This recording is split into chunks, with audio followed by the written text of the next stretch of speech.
Bir gün gələcək, mən bunu yorulmadan deyirəm, buna adım kimi əminəm, Quran bunu vəd edib, təhlillər bunu göstərir.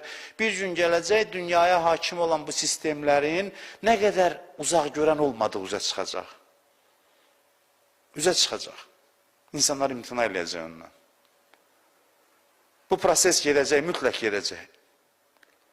Adamları zamanı aldadır. Onlar bir addım atır, bir qərar verir, bir yol gedir, qısa zamanda xeyir verir. Amma uzun müddətli perspektivi görə bilmir. Ona görə də bütün məktəblər süqut eləyəcək.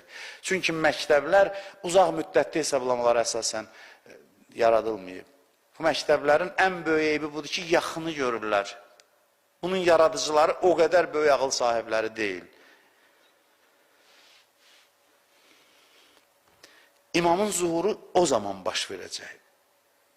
O zaman baş verəcək ki, ağıl inkişaf eləsin və din xadimləri, ruhanilər bunun üçün çalışmalıdırlar. Cəmaata haqqı çatdırmaq hünər deyil.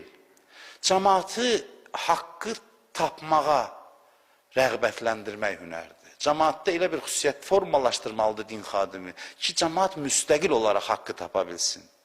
Yoxsa hər şey onların əvəzindən eləməsin. Peyğəmbər belə eləməyib. Peyğəmbər deməyib ki, ay cəmaat, mən gəlmişəm, mən düşünəcəm, siz əməl edəcəksiniz. Xeyr, Peyğəmbər fürsət verib düşünmək üçün. Ona görə işi ləng gedib. Peyğəmbər fürsət verib düşünmək üçün din xadimi insanlara düşünmək fürsəti verməlidir. Mən bunu dəfələrlə demişəm, hərdən məsələn iradlar səslənir, tənqidlər səslənir, nə olur, mənə deyirlər, cavab vermək lazımdır, açıqlama vermək, təhlil eləmək. Mən həmişə bunu deyirəm ki, ehtiyac yoxdur çox şeyləri açıqlama ilə həll eləməyə. Cəmiyyət özü təhlil eləyib nəticəyə gəlməlidir. Zaman aparacaq, qoy aparsın. Bu zamanda kimlərsə məzlum olacaq, qoy olsun. Bu zamanda kimlərsə təhqir olunacaq, qoy olsun.